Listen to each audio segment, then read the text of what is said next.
제니, 커트 보니것. 조지 카스트로는 1년에 꼭 한 번 제너럴 가전제품 회사에 돌아오곤 했다. GHA 냉장고 신제품 몸체에 자기 장비를 장착하기 위해서였다. 그리고 그때마다 제안함에 제안서를 하나씩 넣었다. 내용은 언제나 같았다. 내년 냉장고는 여자 모양으로 만드는 게 어때요? 그리고 여자 모양을 한 냉장고의 스케치를 덧붙였다. 채소 보관함은 어디인지, 버터는 어디에 넣고 얼음은 어디에 들어가는지 따위를 표시한 화살표들이 함께 그려져 있었다. 조지는 그걸 푸드 오 마마라고 불렀다. 모두들 푸드 오 마마가 정말 끝내주게 웃긴 농담이라고 생각했다. 조지가 1년 내내 냉장고처럼 생긴 냉장고와 함께 춤을 추고 이야기를 하고 노래를 부르며 떠돌아다녔기 때문이다. 그 냉장고의 이름은 제니였다.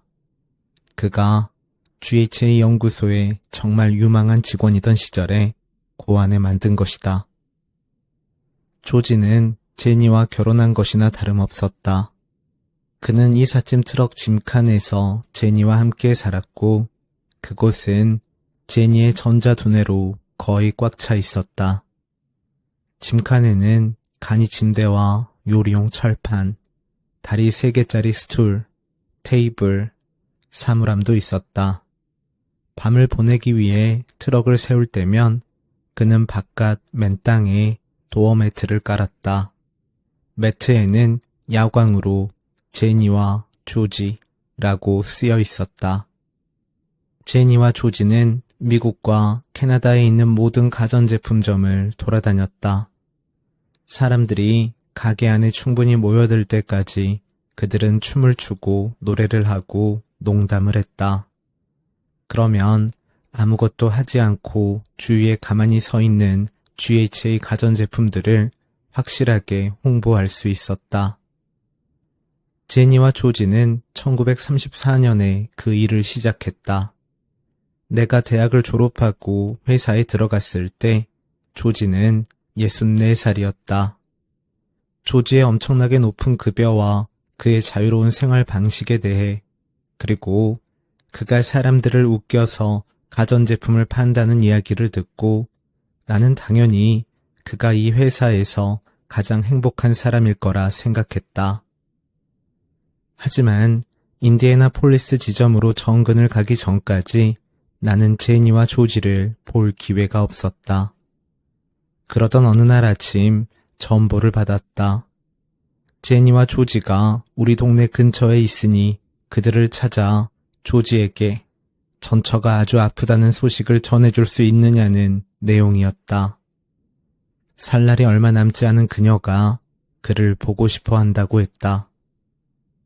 나는 그에게 아내가 있었다는데 아주 놀랐다.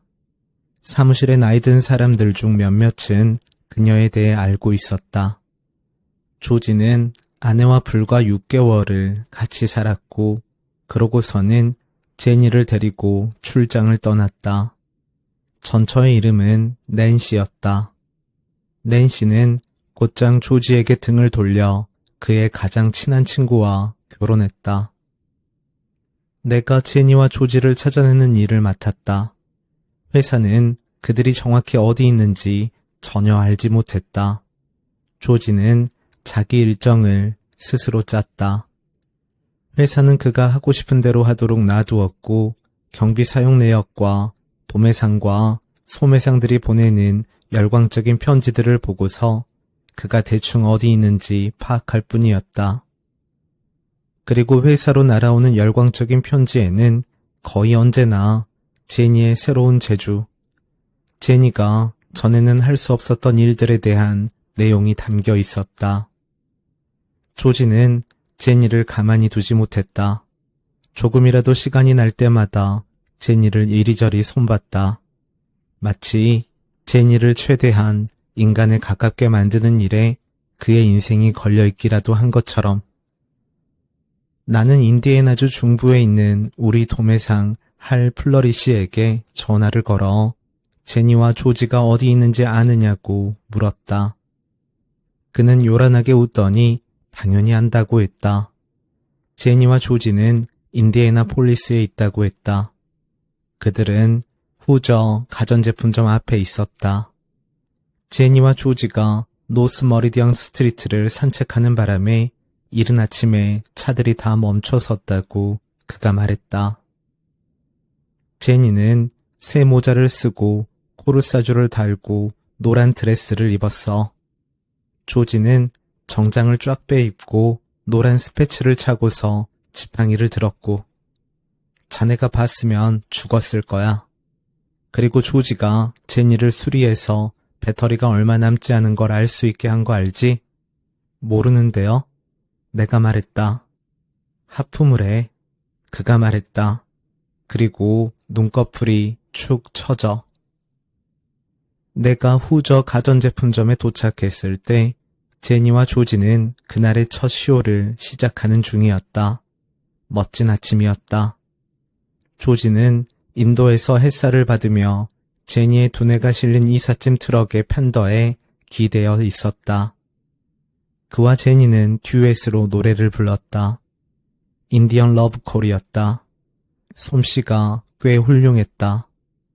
조지가 걸걸한 바리톤으로 당신에게 전화할게요 하고 노래하면 가게 문간에 선 제니가 갸냘프고 소녀 같은 소프라노로 답했다.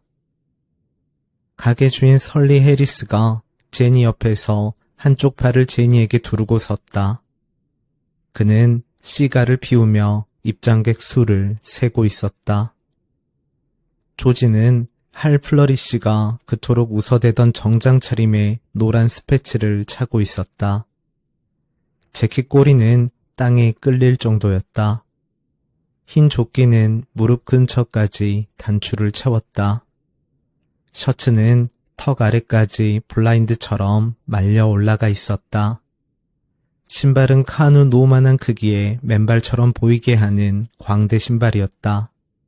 발톱은 소방차 같은 새빨간색으로 칠해져 있었다. 하지만 할 플러리시는 웃기려고 만들어 놓은 것이라면 무엇이든 정말 웃기다고 생각하는 그런 사람이었다. 자세히 살펴보면 조지는 우습지 않았다. 그리고 나는 거기 놀러 간 게 아니었기 때문에 그를 자세히 살펴야 했다. 나는 그에게 슬픈 소식을 가지고 간 것이었다. 나는 그를 자세히 살폈고 이 슬픈 세상에서 혼자 늙어가는 작은 인간을 보았다. 무언가에 신물이 난 듯한 큰 코와 갈색 눈을 지닌 작은 인간을 보았다. 하지만 관중들 대부분은 그가 엄청나게 웃기다고 생각했다. 나와 같은 것을 본 사람들은 군데군데 조금 있을 뿐이었다. 그들의 미소는 조지를 비우는 것이 아니었다. 기묘하고 다정한 미소였다. 그들의 미소는 대부분 제니가 어떻게 작동하는지 묻는 것 같았다.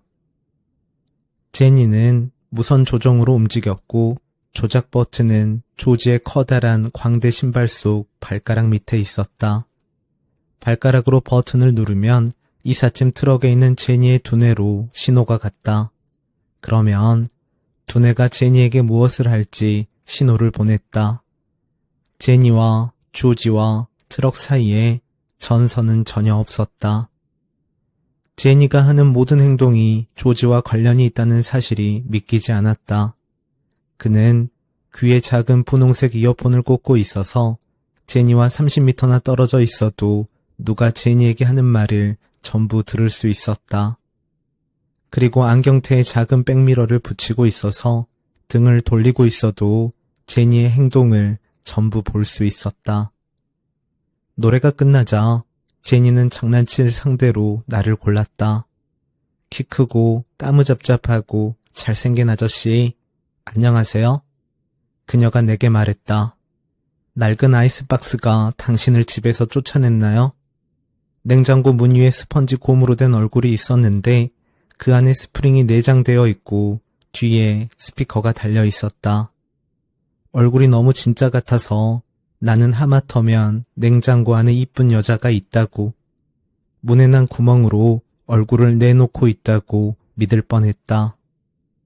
나는 그녀의 농담을 되받아쳤다.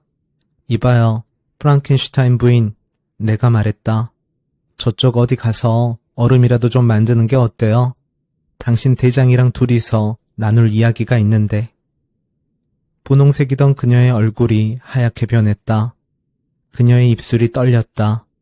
입꼬리가 내려가더니 얼굴 전체가 일그러졌다. 그녀는 그런 끔찍한 사람은 볼 필요가 없다는 듯 두 눈을 감았다. 그러고 나서 신만이 내 말을 아실 텐데 그녀가 굵은 눈물을 두 방울 흘렸다. 눈물이 뺨 위로 흘러내리더니 흰 에나멜을 칠한 앞면을 따라 바닥까지 떨어졌다. 나는 그의 연기를 대단하게 생각한다는 의미로, 정말 그와 만나고 싶다는 의미로 조지에게 미소를 보이며 윙크를 날렸다. 그는 미소로 화답하지 않았다. 내가 제니에게 그런 식으로 말한 게 마음이 들지 않았던 것이다. 누가 보면 내가 그의 어머니나 여동생이나 그런 사람 눈에 침이라도 뱉은 줄 알 것 같았다. 10살쯤 된 아이가 조지에게 다가가 말했다. 아저씨, 제니가 어떻게 움직이는지 알아요? 저 안에 난쟁이가 들어있는 거예요. 그걸 마친 사람은 네가 처음이구나. 조지가 말했다. 이제 다 들통났으니 난쟁이는 나오라고 해야겠다. 그는 제니에게 밖으로 나와 자기와 함께 인도 위에 서라고 손짓을 했다. 무게가 300kg이 넘었기 때문에 나는 그녀가 뒤뚱거리는 걸음걸이에 트랙터처럼 삐걱댈 거라고 생각했다.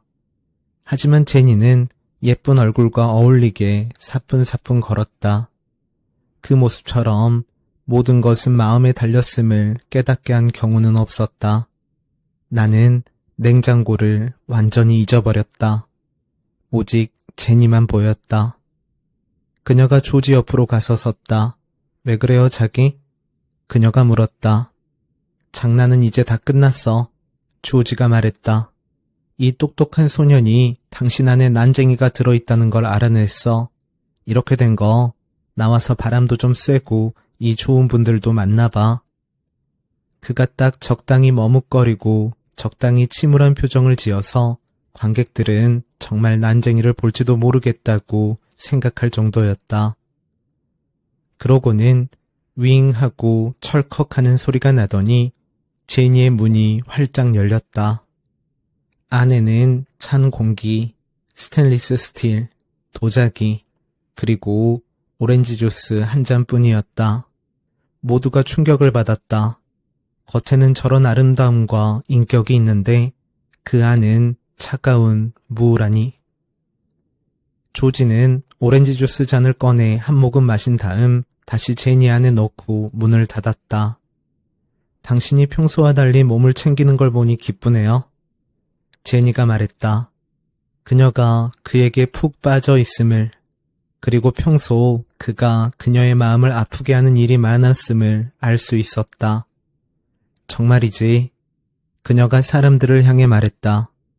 이 불쌍한 사람이 평소 먹는 걸 보면 곧 괴혈병이나 구루병으로 죽을 것 같다니까요.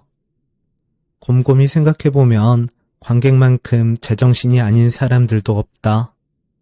조지가 제니 안에 아무것도 없다는 걸 입증했는데도 20초 후 관객들은 다시 그녀를 진짜 사람으로 대하고 있었다. 여자들은 남자한테 스스로 몸을 챙기도록 만드는 게 얼마나 골치 아픈지 안다는 걸 제니에게 보여주기 위해 고개를 가로저었다. 그리고 남자들은 여자에게 늘 아기 취급을 받는 게 얼마나 짜증나는지 안다는 걸 조지에게 보여주려고 은밀한 시선을 던졌다. 그 연기에 동조하지 않는, 즐거움 때문에 바보가 되지는 않으려는 사람은 안에 난쟁이가 들어있을 거라고 했던 꼬마 한 명뿐이었다. 아이는 자기 짐작이 틀려서 화가 났고 진실, 대문자 T로 시작하는 진짜 진실을 밝혀 그 연기를 박살내겠다는 야망을 품었다. 이 아이는 자라서 언젠가 과학자가 될 것이다. 좋아요. 이 아이가 말했다. 안에 난쟁이가 있는 게 아니라면 이게 어떻게 움직이는지 난 정확히 알아요. 어떻게 하니 얘야?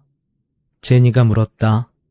그녀는 이 똘똘한 꼬마가 하는 말이라면 뭐든지 열심히 들어줄 준비가 되어 있었다. 그런 그녀의 태도 때문에 아이는 더 화가 났다. 무선 조종. 아이가 말했다. 오, 제니가 말했다. 그녀는 신이 났다. 그러면 정말 멋지겠는걸? 아이 얼굴이 보랏빛으로 변했다. 얼마든지 놀려도 좋지만 아이가 말했다. 그게 정답이라는 건 아저씨도 알잖아요. 아이는 조지에게 도전장을 내밀었다. 아저씨는 뭐라고 설명하실래요? 3000년 전, 조지가 말했다. 알라 바카르의 술탄이 역사상 가장 현명하고 가장 다정하고 가장 아름다운 여자와 사랑에 빠졌단다. 그 여자는 노예 소녀 제니였지.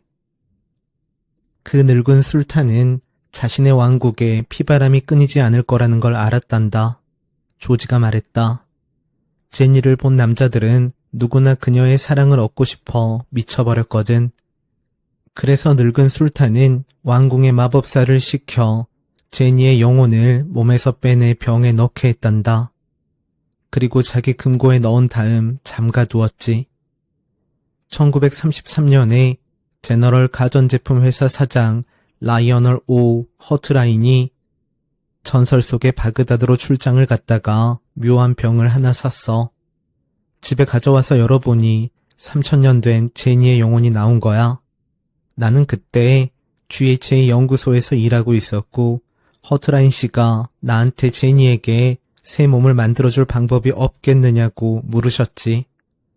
그래서 내가 냉장고 몸체에 얼굴, 목소리, 발을 달았단다. 그리고 제니의 의지만으로 움직이는 영혼 제어 장치도 달았지. 정말 바보 같은 이야기였고 나는 한번 키득거리고서 곧 잊어버렸다. 조지가 그 이야기를 할 때 과장된 연기를 하지 않고 진심을 담아 말했다는 것을 깨달은 건 몇 주가 지나서였다. 그는 제니에 대한 진실에 자신이 감히 다가갈 수 있는 최대한 가까이 가고 있었다. 그는 시를 통해 그것에 다가가고 있었다. 그리고 짠, 여기 있는 거지. 조지가 말했다. 거짓말. 과학자 꼬마가 외쳤다. 하지만 관객은 아이의 편이 아니었다. 앞으로도 절대 아이의 편을 들 일은 없을 것이다. 제니는 병에 갇혀 지냈던 3000년을 생각하며 크게 한숨을 내쉬었다. 내 인생에서 그 시절은 이미 끝났어요. 이미 지나간 일을 한탄해 보았자 소용없죠. 쇼를 계속할게요. 제니는 살금살금 가게 안으로 들어갔고 조지와 나를 제외한 모든 사람들이 아장아장 그 뒤를 따랐다. 조지는 계속 발가락으로 제니를 조종하며 트럭의 운전석으로 들어갔다. 나는 그를 따라가 차창 안으로 고개를 밀어 넣었다. 발가락으로 가게 안의 제니를 조잘조잘 떠들게 만드느라 그의 광대 신발 끝부분이 떨렸다. 화창한 아침 9시에 그는 병째로 술을 벌컥벌컥 들이켜고 있었다. 그의 눈에서 눈물기가 가시고 목 안의 쓰라림이 사라지자 그가 내게 말했다. 소니짐, 왜 날 그렇게 보고 있는 거야? 착한 아이답게 오렌지 주스 먼저 마시는 거 못 봤어? 아침 식사 전에 술을 마시는 것도 아니잖아. 미안합니다. 나는 그에게 기운을 차릴 시간을 주기 위해 그리고 나 역시 시간을 벌기 위해 트럭에서 물러났다. 연구소에서 그 아름다운 GHA 냉장고를 보았을 때 제니가 가게 안에서 이야기하고 있었다. 제가 조지한테 이렇게 말했죠. 내게 어울리는 흠 하나 없는 하얀 몸이 저기 있네요. 그녀는 나와 조지를 한 번씩 흘끗 보더니 입을 다물었다. 그녀의 파티용 미소가 몇 초간 사라졌다. 그리고 헛기침을 하더니 이야기를 계속했다. 어디까지 이야기했었죠? 조지는 운전석에서 나올 생각이 없었다. 앞 유리창을 통해 8,000km 떨어져 있는 굉장히 우울한 무언가를 바라보고 있었다. 그는 하루 종일 그렇게 보낼 준비가 되어 있었다. 마침내 수다거리가 떨어진 제니가 문가로 와서 그를 불렀다. 자기, 곧 들어올 거예요? 화내지 마, 조지가 말했다. 그는 그녀를 보지 않았다. 아무 문제 없는 거죠? 그녀가 물었다. 그럼 조지는 여전히 앞 유리창 밖을 내다보며 말했다. 아무 문제 없지. 나는 이것이 전형적인 쇼의 일부라고 생각해 보려고, 거기에서 무언가 기발하고 재미있는 부분을 찾아보려고 했었다. 하지만 제니는 관객들을 상대로 연기하는 게 아니었다. 관객들은 제니의 얼굴조차 볼 수 없었다. 제니는 나를 상대로 연기하는 것도 아니었다. 그녀는 조지에게, 조지는 그녀에게 이야기하고 있었다. 아마 사하라 사락 한가운데 단둘이 있었다 해도 똑같이 연기했을 것이다. 자기야, 많은 좋은 분들이 안에서 기다리고 있어요. 그녀는 당황스러워하고 있었고 조지가 술을 마시다 나에게 들켰다는 것도 아주 잘 알고 있었다. 만세로군. 조지가 말했다. 자기야, 쇼는 계속해야죠. 그녀가 말했다. 왜? 조지가 물었다. 그때까지 나는 즐겁지 않은 웃음이 얼마나 즐겁지 않은지 몰랐다. 관객들에게 지금 일어나고 있는 일을 그저 아주 웃긴 상황으로 생각하게 하려고 제니는 즐겁지 않은 웃음을 지었다. 그 소리가 마치 누군가 둥근머리 망치로 샴페인 잔을 깨는 것 같았다. 오싹해진 사람은 나만이 아니었다. 모두가 오싹함을 느꼈다. 뭔가 필요한 게 있나요, 젊은이? 제니가 내게 물었다. 젠장, 조지에게 말하는 것이 불가능해졌으니 나는 제니에게 말했다. 전 인디애나폴리스 지점에서 왔습니다. 저는 조지 아내에 대한 소식을 가지고 왔어요. 조지가 고개를 돌렸다. 나의 누구? 당신의 전 부인이요. 관객들은 혼란스러워하며 다시 인도로 나와 주변을 어정거리며 우스운 부분이 언제 나오나 궁금해했다. 냉장고를 파는 방법치고는 정말 기묘했다. 설리 해리스는 기분이 나빠지기 시작했다. 전처 소식을 못 들은 지 20년은 됐어. 조지가 말했다. 20년을 더 못 들으며 살아도 괜찮아. 전혀 고통스럽지 않을 거야. 그래도 고맙군. 그는 다시 앞유리창 밖을 내다보았다. 그걸 보고 관객들은 불안한 듯 웃었다. 설리 해리스는 안도한 표정이었다. 제니가 내게 다가와 몸을 기대고서 입을 거의 벌리지 않고 속삭였다. 낸시가 어떻게 됐는데요? 아주 아파요. 내가 속삭였다. 죽어가고 있는 것 같습니다. 마지막으로 조지를 한번 만나보고 싶대요. 트럭 뒤 어딘가에서 낮게 웅웅거리던 소리가 멈추었다. 제니의 뇌에서 나던 소리였다.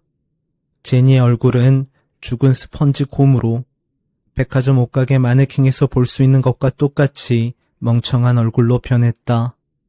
푸른 유리눈 속에 황록색 불빛이 빛을 잃었다. 죽어간다고? 조지가 말했다. 바람을 좀 쐬려는지 그가 트럭 문을 열었다. 그의 앙상한 목에 큼직한 울대뼈가 올라갔다 내려가고 올라갔다 내려갔다. 그러더니 힘없이 두 팔을 휘저으며 말했다. 쇼는 끝났습니다, 여러분. 곧바로 움직이는 사람은 아무도 없었다. 환상쇼를 하던 도중에 일어난 이 우습지 않은 실제 상황에 모두 놀랐다.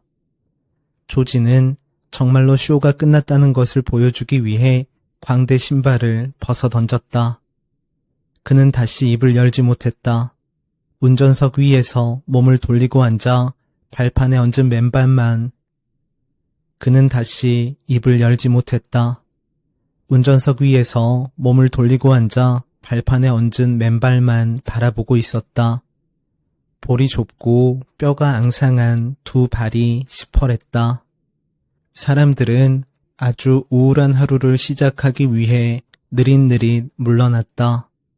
설리 해리스와 나는 트럭 근처를 서성거리며 조지가 양손에 파묻은 머리를 들어 올리길 기다렸다. 설리는 관객들에게 일어난 일 때문에 속이 상했다. 조지가 양손에 머리를 묻은 채 뭐라고 중얼거렸지만 우리는 알아들을 수 없었다. 뭐라고? 설리가 물었다. 누가 와서 이런 이야기를 하면서 이제 가야 한다고 하면 조지가 말했다. 가야 하는 건가? 만약 그녀가 자네 전처라면, 자네가 20년 전에 그녀를 두고 나와버렸다면, 설리가 말했다. 어떻게 지금 와서 그녀 때문에 이렇게 무너져 내릴 수 있나? 내 고객들 앞에서, 내 가게 앞에서. 조지는 대답이 없었다. 기차표나 비행기표를 예약하고 싶으시거나 회사 차량이 필요하시면 제가 구해드릴게요. 내가 조지에게 말했다. 트럭은 버려두고? 조지는 내가 아주 멍청한 제안을 했다는 듯이 말했다. 저 안에는 25만 달러짜리 장비가 들어있다고, 소니 짐. 그는 고개를 가로저었다. 저 귀한 장비들을 그냥 버려두고 남들이. 그는 문장을 끝내지 않았다. 나는 그가 지금 하는 말을 가지고 언쟁하는 게 아무 의미가 없다는 것을 알 수 있었다. 그가 진짜 하려는 말은 다른 뜻이었기 때문이다. 트럭은 그의 집이었고 제니와 제니의 뇌는 그의 존재 이유였다. 그리고 이렇게 긴 시간이 지난 지금 그들 없이 어디에 간다는 생각을 하니 겁이 나는 것이었다. 트럭을 타고 가겠어. 그가 말했다. 그게 더 빨라. 그는 트럭에서 내려 조금 난리를 피웠다. 이삿짐 트럭은 빠른 교통수단이 아니라고 누군가 지적하는 것을 막기 위해서였다. 자네는 나와 같이 가. 그가 내게 말했다. 그러면 쉬지 않고 계속 차를 몰 수 있지. 사무실에 전화를 했더니 그들은 내가 제니와 조지와 함께 갈 수 있을 뿐 아니라 반드시 가야 한다고 했다. 조지는 회사에서 제니 다음으로 가장 헌신적인 직원이고 그래서 그가 이렇게 힘들 때 내가 할 수 있는 모든 일을 해서 도와야 한다는 것이었다.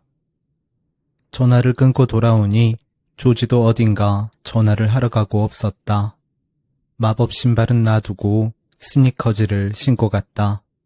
설리 해리스가 마법 신발을 들고서 속을 들여다보고 있었다. 맙소사. 설리가 내게 말했다. 이 안에 작은 버튼들이 아코디언처럼 온통 붙어 있어. 그는 신발 속에 한 손을 넣었다.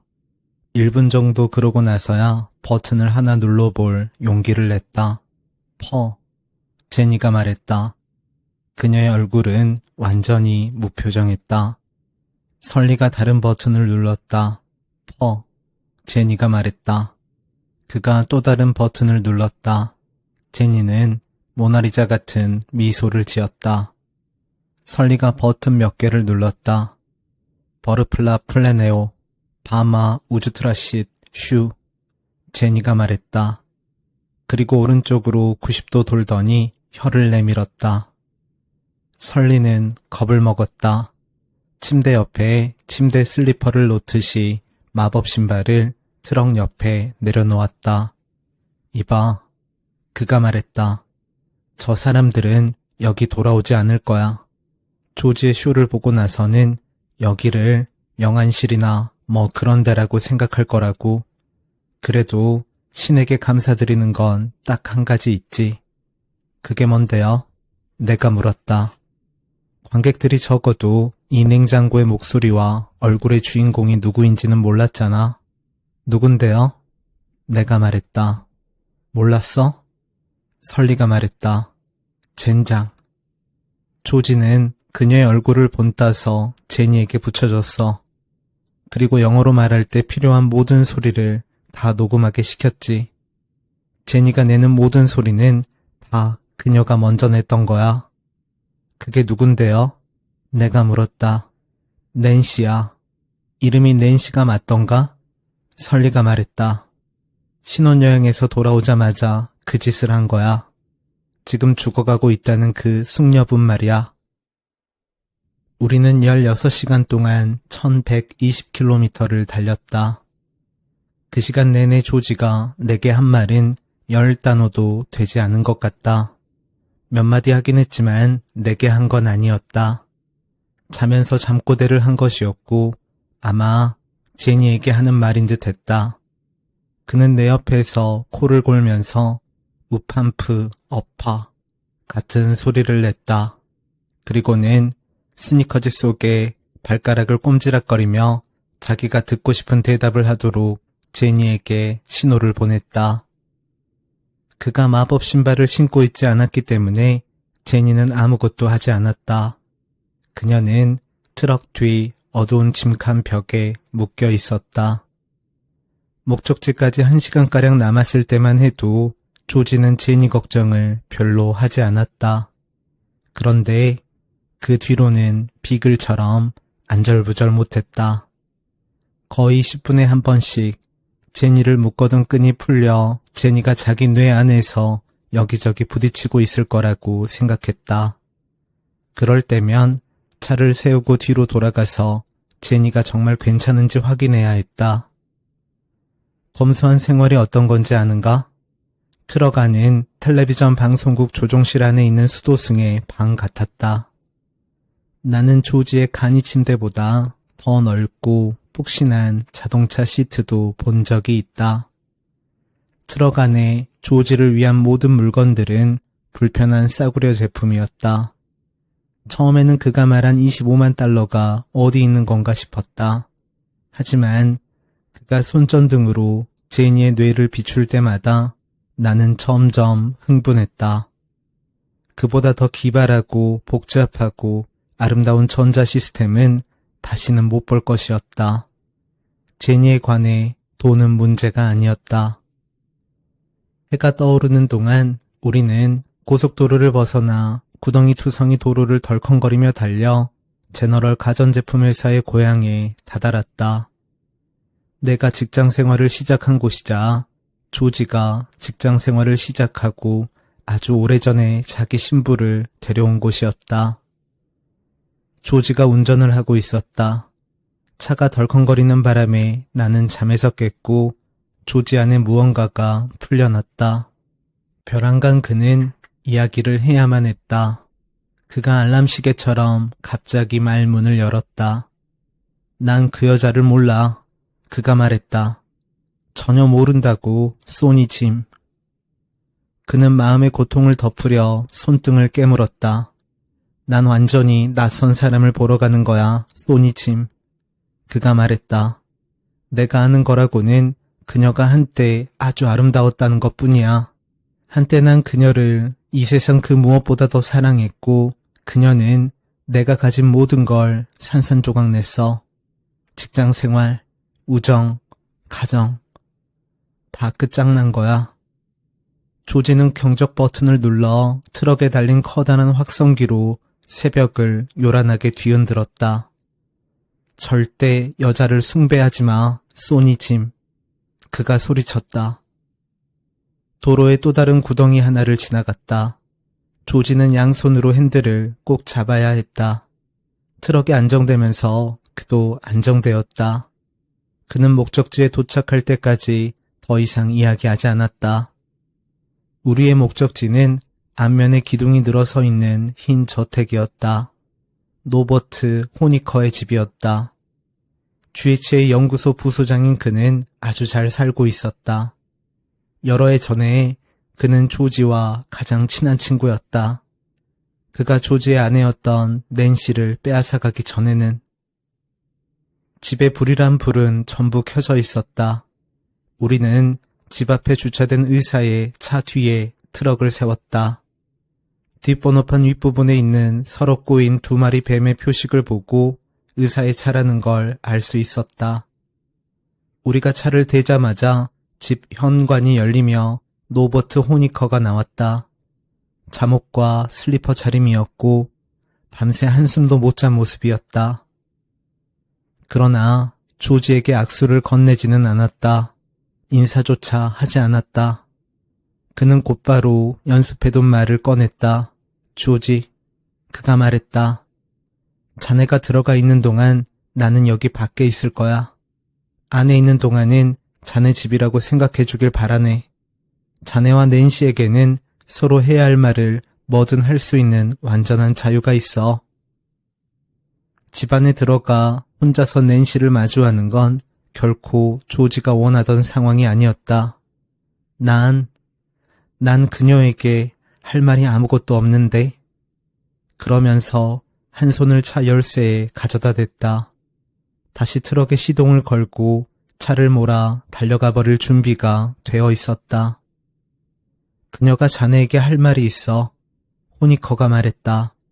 밤새 자네를 찾았어. 지금 여기 와 있다는 것도 알아. 그녀가 말을 하면 귀를 가까이 대게. 기력이 약해. 조지가 트럭에서 내려 비틀거리며 집으로 걸어갔다. 그는 바다 밑바닥에 있는 잠수부처럼 걸었다. 간호사가 집으로 들어가는 그를 돕고서 문을 닫았다. 저 안에 침대도 있나? 호니커가 내게 물었다. 그렇습니다. 내가 말했다. 난 좀 누워 있어야겠네. 그가 말했다. 호니커는 간이 침대에 누웠지만 제대로 쉬지는 못했다. 키가 크고 덩치도 큰 그가 눕기엔 침대가 너무 작았다. 그는 다시 일어나 앉았다. 담배 있소? 그가 물었다. 있습니다. 나는 그에게 한 개비를 주고 불을 붙여주었다. 부인께서는 어떠신가요? 내가 물었다.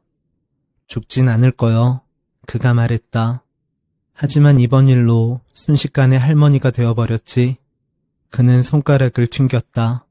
약하게 튕겨서 아무 소리도 나지 않았다. 그는 제니의 얼굴을 보고 마음 아파했다. 저 안에 들어가면 조지는 충격을 받을 거요. 낸시는 이제 저 모습이 아니오. 그가 어깨를 으쓱했다. 어쩌면 잘된 일일지도 모르오. 이제는 그녀를 자기와 같은 인간으로 봐야 할 수도 있으니까.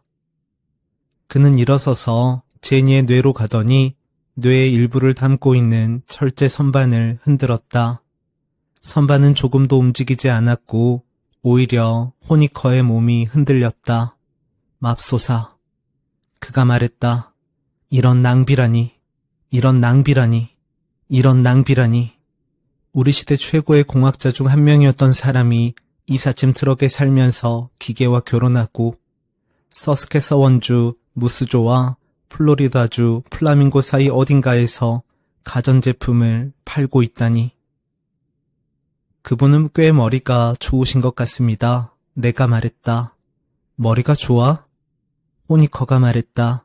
그는 그냥 조지 카스트로가 아니오. 조지 카스트로 박사라고. 8살 때 5개 국어를 했고 10살 때 미적분학을 통달했고 18살 때 MIT에서 박사학위를 받았다고. 나는 휘파람을 불었다. 사랑을 할 시간은 전혀 없었지. 호니커가 말했다. 사랑을 믿지 않았고 사랑 없이 지낼 수 있다고 확신했소. 사랑이 뭔지는 몰랐지만 말이오. 사랑에 연연하기엔 조지에게 다른 할 일이 너무 많았소. 33살에 폐렴에 걸렸을 때까지도 여자 손 한번 잡아본 적 없지. 호니커는 조지가 침대 밑에 놓아둔 마법 신발을 보았다. 그는 침실용 슬리퍼를 벗고 마법 신발을 신었다. 꽤 익숙한 것 같았다. 폐렴에 걸렸을 때 그가 말했다. 조지는 갑자기 죽음에 대한 두려움에 빠졌고 하루에도 몇 번씩 간호사의 손길을 절실히 필요로 했소. 그 간호사가 바로 낸시였지. 호니커는 제니의 중앙 제어 스위치를 켰다. 뇌에서 웅 소리가 났다. 사랑에 꾸준히 노출되어 일종의 면역성을 키워두지 못한 남자는, 그가 말했다. 처음으로 사랑에 노출되었을 때 바로 그 사랑 때문에 죽음을 제외한 온갖 일을 당할 위험이 있어. 그는 부르르 몸을 떨었다. 사랑이 불쌍한 조지의 뇌를 뒤죽박죽으로 만들어버렸지. 갑자기 사랑만이 유일하게 중요한 것이 되어버렸소. 그와 함께 연구소에서 일하면서 나는 하루에 8시간씩 사랑에 대한 시시한 이야기를 들어야 했소. 사랑이 세상을 움직인다. 세상이 찾는 것은 사랑, 오직 사랑뿐이다. 사랑이 모든 것을 이겼다. 호니커는 옛날에 알았던 기술을 기억해내려 하며 코를 한번 잡아당기고 눈을 감았다. 자기, 안녕. 그가 제니에게 말했다. 그의 발가락이 마법 신발 속에서 꼼지락거렸다. 안녕, 무이느어. 제니가 말했다. 그녀의 얼굴엔 아무 표정도 없었다. 그녀가 더 또렷하게 다시 호니커에게 말했다. 안녕, 미남 아저씨. 호니커가 고개를 절레절레 저었다. 낸시의 목소리는 이제 저렇지 않소. 지금은 더 낮고 거칠어졌지. 저렇게 청아하지 않아. 드아으시니 으어러크어 두어지 으아느거 흐아느 아니 무어 드어부니. 제니가 그에게 말했다. 그 문장 역시 다시 부드럽게 말했다. 당신이 이렇게 되지 않은 건 하나님 덕분이에요. 와, 솜씨 좋으시네요. 조지 말고 다른 사람이 제니를 말하게 할 수 있을 거라고는 생각 못했어요. 살아있는 것처럼 보이게 할 수는 없소. 조지처럼은 절대 불가능해. 호니커가 말했다. 내가 1000시간을 연습한다 해도. 그렇게 많이 연습하셨어요? 내가 말했다. 물론이요. 호니커가 말했다. 제니를 데리고 출장을 다니기로 되어 있던 사람은 원래 나였소. 어차피 연구에 별 가망이 없고 메인대 없이 자유로운 총각이었지. 조지는 유부남이었고 아내와 함께 집에서 지내며 연구소에서 더 큰 일을 하게 될 사람이었소. 호니커는 삶의 경이로움을 느껴 훌쩍였다. 본래 제니를 만드는 건 그가 말했다. 조지의 커리어 중간에 들어갈 작은 장난에 지나지 않았소. 조지가 즉석에서 생각해낸 전자공학 농담일 뿐이었지.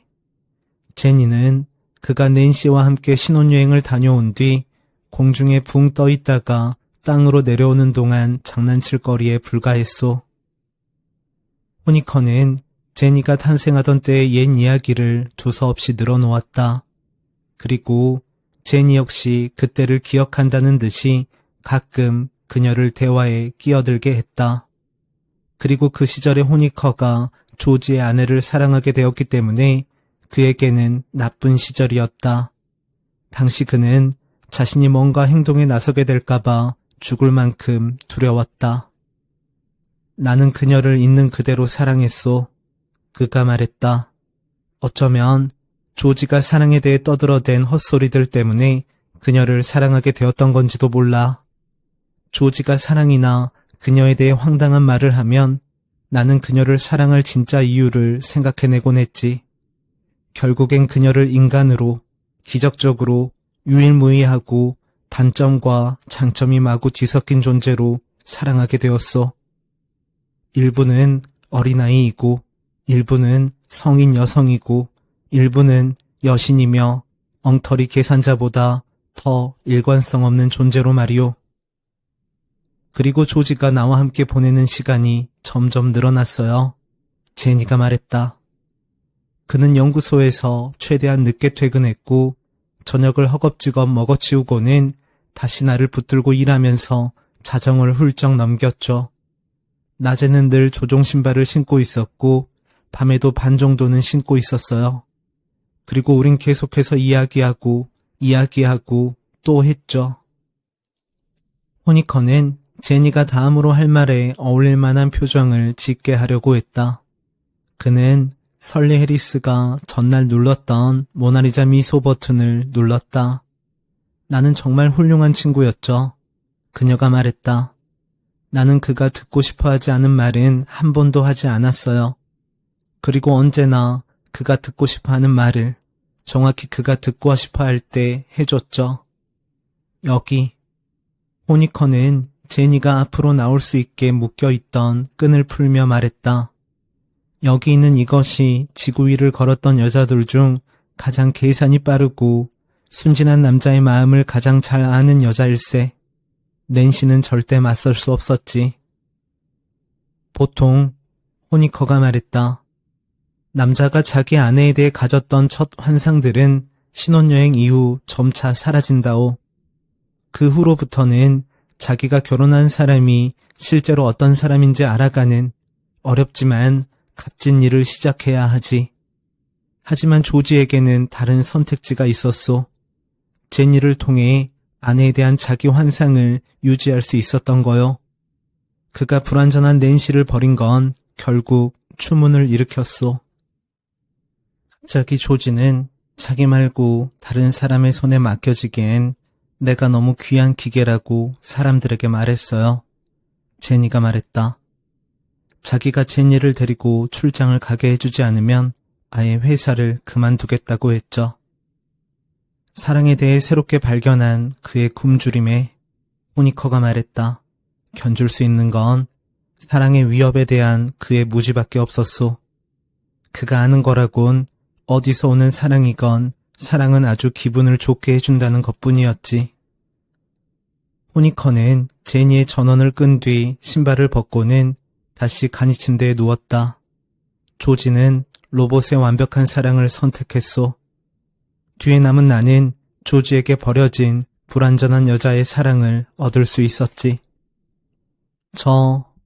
저는 낸시가 조지에게 하고 싶은 말을 할 수 있을 정도로 기력이 있다니 다행이라고 생각합니다. 내가 말했다. 어찌됐든 조지는 들었을 거요. 호니커가 그렇게 말하며 종이 쪽지를 건넸다.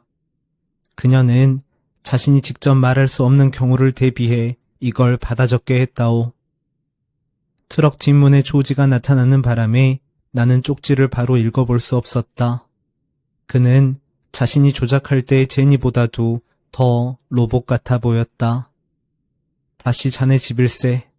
다시 자네 아내야. 그가 말했다. 조지와 나는 식당에서 아침을 먹었다. 그리고 GHA로 차를 몰고 가 연구소 앞에 세웠다. 소니 짐, 조지가 내게 말했다. 자넨 이제 가서 다시 자네의 삶을 살게. 정말 고마웠네. 나는 혼자 트럭에서 내린 다음 낸시가 두 번째 남편에게 받아 적게 한 쪽지. 그녀가 직접 조지에게 들려주기도 한 메시지를 읽었다. 한때 신이 당신에게 사랑하라고 주셨던 불완전한 사람을 봐줘요. 내가 정말 어떤 사람이었는지, 그리고 신이 허락하신다면 지금 내가 어떤 사람인지를 보고 조금이라도 좋아해 보도록 해요. 그리고 여보, 제발 다시 불완전한 사람들 속에서 살아가는 불완전한 사람이 되어줘요. 나는 급히 떠나느라 조지와 악수를 하거나 이제 어떻게 할 거냐고 묻지도 못했다. 그래서 그 두 가지를 하기 위해 트럭으로 돌아갔다. 트럭 뒷문이 열려 있었다. 안에서 제니와 조지가 아주 부드럽고 낮은 목소리로 이야기를 나누고 있었다. 제니, 난 내 삶의 조각들을 다시 주워 모으려고 해. 아직 남아있는 것들을. 어쩌면 연구소에서 다시 받아줄지도 몰라.